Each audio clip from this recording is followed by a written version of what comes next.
Bonsoir. Bienvenue au Talk Orange Le Figaro. Vous êtes député et président du Conseil général des Hauts-de-Seine et aussi militant de longue date de la reconnaissance du génocide arménien. Ce matin, l'Assemblée a voté la pénalisation de la négation de ce génocide à une large majorité, mais pas à l'unanimité. On écoute ce qu'en a dit par exemple Frédéric Mitterrand. Heureusement, je ne suis pas député. Oui, Si j'étais député, je me poserais la question. Alors, d'une manière générale, pour une raison simple, c'est que je ne suis pas très chaud sur les lois mémorielles. Est-ce que vous comprenez ces réserves ?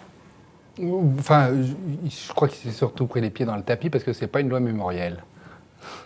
Alors, ben non, c'est pas une loi mémorielle. Une loi mémorielle, c'est une loi qui se contente d'afficher un élément de mémoire et rien d'autre. Par exemple, la reconnaissance du génocide arménien. Ça, c'est une loi mémorielle. En 2001, c'est une loi D'accord. mémorielle. En revanche, la loi que nous avons votée ce matin, enfin qui n'est pas arrivée à son terme, pas encore une loi. Il faut encore le Sénat. Oui. Voilà, c'est une loi qui comprend des dispositions pénales et donc quelque chose de concret et de pratique, et ce n'est donc pas une loi mémorielle. Et est-ce que ça n'ouvre pas la porte, vous me direz peut-être que c'est bien, au même type de démarche pour le génocide rwandais, par exemple ? Ah mais oui, mais alors ça, ce n'est pas d'état d'âme, c'est un vrai génocide. Et je suis favorable à sa reconnaissance et à ce qu'il soit considéré comme tel. C'est un vrai génocide, c'est une atrocité, le génocide rwandais. Comment interprétez-vous le silence d'Alain Juppé, qui est tout de même ministre des Affaires étrangères, sur ce dossier du génocide arménien ? Le Quai d'Orsay a toujours été le ministère qui n'aime pas les conflits. Et donc, voilà, c'est la logique. Il est dans la logique du Quai d'Orsay. La Turquie menace de représailles économiques et diplomatiques. C'était un risque à courir ? La Turquie menace beaucoup trop pour un pays qui veut entrer à l'intérieur de l'Union européenne oui, mais et qui ne cesse... Elle a une attitude changeante de ce point de vue. Ça, c'est certainement. Elle a raison d'ailleurs, parce que franchement, elle est assez repoussante à bien des égards.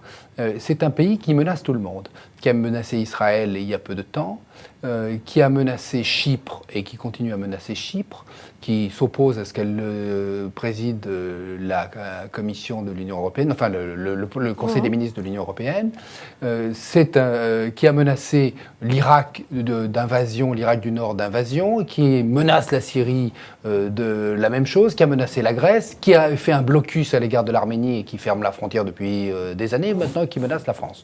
C'est pas une manière de se comporter dans les relations internationales. Il faut apprendre à vivre avec les autres pays. C'est un pays qui ce matin a fait une démonstration de force considérable avec des centaines de drapeaux turcs brandis à l'égard du Parlement. Des slogans extrêmement violents. C'est un pays qui finance une propagande négationniste, qu'il ne faut pas confondre avec la liberté d'opinion, sur le territoire français, qui s'est offert une page de publicité dans 2 quotidiens, dont l'un que vous connaissez bien, payé quand même à un prix que j'aimerais d'ailleurs connaître, et financé... Il faut vous adresser au service compétent. Non, et financé, on ne sait comment, tout ceci... la Turquie a quelques moyens. Non, d'accord, mais on ne se comporte pas comme ça à l'égard d'un autre pays. Ceci d'autant plus que la Turquie est mal placée pour donner des leçons dans ce domaine, puisque l'article 301 du Code pénal turc, comme vous le savez, interdit en Turquie d'émettre la moindre thèse à l'égard de l'existence du génocide arménien. Ils ont eu un seul prix Nobel de littérature dans leur histoire, Orhan Pamuk, qui est un grand écrivain. Pour son malheur, il a dit qu'il y avait eu un génocide arménien. Il a été poursuivi par la justice turque. Un historien turc qui s'appelle Tanem Akçar a été récemment poursuivi pour avoir écrit un livre très intéressant d'ailleurs qui établit le génocide arménien vu du côté turc avec des archives turques qui étaient inconnues, qui apportent vraiment à l'histoire quelque chose de nouveau. Il a été poursuivi. Donc vous êtes très heureux que ce texte soit en passe d'être voté. Je vais vous dire, il ne faut jamais céder à la menace. Et ceux qui nous disent qu'il faut privilégier le dialogue avec la Turquie. J'ai envie de leur dire qu'il y a presque 100 ans que ça dure. Il va falloir attendre encore combien de temps pour qu'ils reconnaissent le génocide arménien spontanément? On va parler d'un autre sujet, les mesures que s'apprête à annoncer Nicolas Sarkozy, dont on ne connaît pas le détail. C'est difficile de les commenter. Oui, mais on sait quand même qu'il réfléchit à plus de flexibilité dans la durée du travail. En 2007, quand vous étiez à la tête de l'UMP, vous aviez proposé de démanteler les 35 heures pour en finir une fois pour toutes avec ça. Vous êtes content d'avoir eu peut-être raison 5 ans après, 4 ans après? Oui, j'ai eu raison avant. Ça ne sert généralement à rien. On a même temps d'avoir raison trop tôt, en général. Et bien souvent, on en est puni. Vous estimez avoir été puni pour ça? Enfin, non, mais j'ai eu un petit conflit avec le président de la République à ce moment-là. Je me souviens que Xavier Bertrand avait dit que tout allait pour le mieux dans le meilleur des mondes sur les 35 heures et que le président de la République avait dit qu'il avait très bien parlé. Comme toujours, avait-il ajouté. Comme toujours. Je n'ai pas oublié ça et je m'amuse qu'aujourd'hui, on en revienne à ce point. Alors, parmi les solutions que vous proposez aujourd'hui pour soutenir la croissance, il y a un cycle de privatisation. Mais je suis favorable, parce que si on le fait, il vaut mieux faire tard que jamais, parce que sur les 35 heures, je veux dire que ça coûte quand même 22 milliards par an au budget français. Plus le prix politique de se voir reprocher de ne pas les avoir annulés alors qu'on les critique. Alors qu'on veut les critiquer dans la campagne. Vous proposez aussi de relancer un cycle de privatisation. À quelle entreprise pensez-vous? Alors d'abord, je constate que pendant 5 ans, on n'a pas fait de privatisation, ce qui est un peu dommage. Beaucoup moins que sur Lionel Jospin, en tout cas. Ben, oui, bien sûr. Je pense, par exemple, à EDF, non pas en allant très loin, mais nous avons près de 80% du capital d'EDF, on peut mettre 10% sur le marché. Je sais que la bourse n'est pas bonne. Ça change quoi que ce soit? Rien à la gouvernance. Voilà. Rien. À la gouvernance et au contrôle que peut exercer le gouvernement. On n'a pas besoin de 80%, vous comprenez, avec 70%, on y arrive aussi bien. Ça doit faire de l'ordre de 4 milliards de recettes quand même. Ce n'est pas négligeable dans notre situation. Je pense à Aéroport de Paris. Je pense à Renault, nous avons 15% de Renault. Alors là, nous avons vu que ça ne servait absolument à rien au niveau de la gouvernance.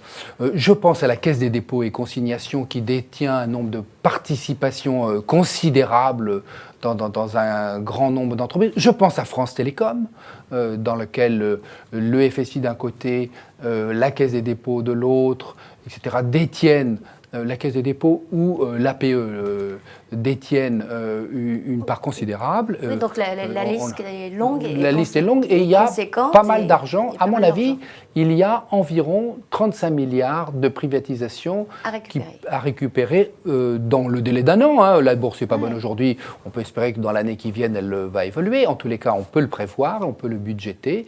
Ça ferait toujours ça de moins dans le déficit budgétaire. On va changer complètement de sujet. Les législatives viendront tout de suite après les présidentielles. Est-ce que vous serez candidat à votre propre succession? Oui, je serai candidat. Vous serez candidat.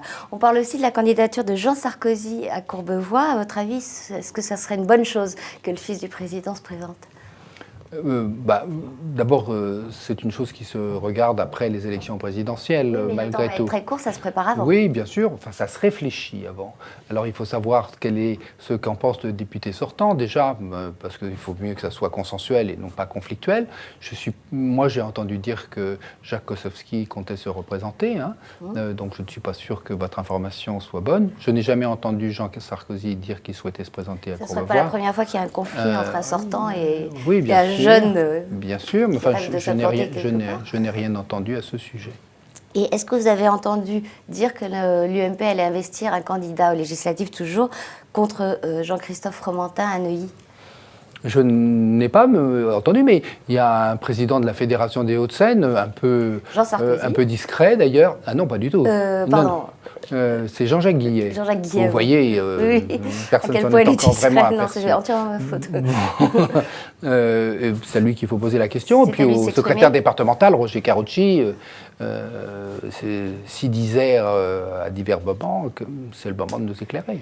On parle de bagarre. Paris à la bagarre Fillon-Dati. Dans les Hauts-de-Seine, vous en avez une aussi qui s'annonce pas mal. C'est le duel Ramayad contre Manuel et Schliemann dans la circonscription Colombes-Asnières. Lequel des deux est le plus légitime à vos yeux? Bon, aux élections législatives, ça se discute, mais ce que je veux dire, c'est que malheureusement pour lui, Manuel Aeschlimann est en difficulté avec la justice. Malheureusement pour lui, il a été battu assez sévèrement, bien que Asnières soit une ville marquée à droite, aux élections municipales. Je ne suis pas sûr qu'il soit en mesure d'emporter la circonscription. Très bien, Patrick Devielle-Jean, je vous remercie. Bonsoir, je vous souhaite de bonnes fêtes et on se retrouve à la rentrée le 3 janvier pour le talk Orange Le Figaro.